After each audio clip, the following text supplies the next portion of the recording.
Hari ini hampir semua transaksi global memakai dolar Amerika. Tapi bagaimana ceritanya Amerika bisa menguasai perekonomian dunia? Semua dimulai di awal abad ke-20. Tahun 1914, saat Perang Dunia pelan-pelan meletus, negara-negara Eropa berperang dan kehabisan dana. Amerika yang awalnya netral justru menjadi kreditur besar. Negara-negara Eropa berutang ke Amerika untuk membiayai perang. Saat perang selesai, kekuatan ekonomi Eropa melemah, sementara ekonomi Amerika justru melonjak. Inilah titik awal kebangkitan Amerika di panggung ekonomi global.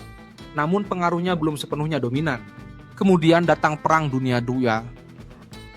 Tahun 1944, saat perang masih berlangsung, negara-negara sekutu berkumpul di New Hampshire, Amerika Serikat.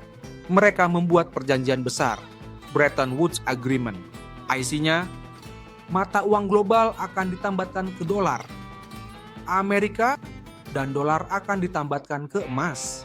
Dengan kata lain, dolar Amerika menjadi pusat dari sistem keuangan dunia. Kenapa dolar? Karena saat itu Amerika memiliki cadangan emas terbesar di dunia dan ekonominya sangat kuat setelah 2 perang besar. Bretton Woods menjadikan dolar sebagai mata uang utama perdagangan internasional. Bank Dunia dan IMF pun dibentuk dan markasnya di Washington DC. Tahun demi tahun kekuatan ekonomi Amerika makin mendalam. Tapi krisis kembali muncul di awal 1970-an.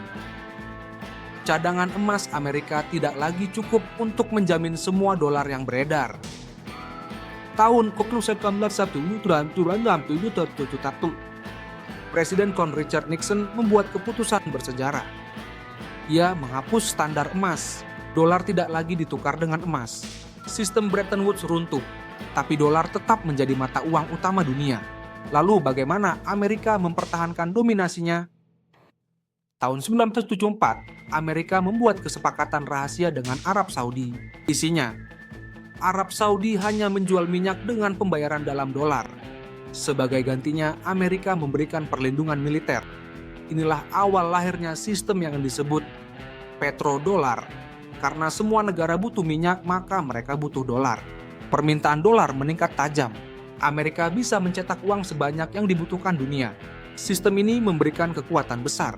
Amerika bisa membiayai utang, perang, dan proyek-proyek besar tanpa takut inflasi karena seluruh dunia ikut menanggung permintaan dolarnya. Selain itu, Amerika juga menguasai lembaga-lembaga penting seperti IMF, Bank Dunia, dan SWIFT. Negara yang menentang seringkali terkena sanksi ekonomi. Jadi apa tujuan Amerika? Bukan hanya soal uang. Ini tentang kendali global. Dengan menguasai sistem keuangan dunia, Amerika bisa menentukan siapa yang boleh tumbuh, siapa yang harus ditekan, dan bagaimana arah ekonomi dunia bergerak. Kekuatan ini jauh lebih besar dari kekuatan militer. Namun dominasi ini mulai goyah. Tahun 2008, krisis keuangan global dimulai dari Amerika dan mengguncang dunia. Tahun 2009, Bitcoin lahir sebagai simbol perlawanan terhadap sistem yang dikendalikan oleh bank sentral seperti The Fed. Negara-negara seperti China, Rusia, dan BRICS mulai menyerukan sistem baru tanpa dominasi dolar. Tapi hingga hari ini dolar masih jadi mata uang global. Dan Amerika, meskipun banyak tantangan masih memegang kunci ekonomi dunia. Pertanyaannya sekarang, apakah dominasi ini akan bertahan?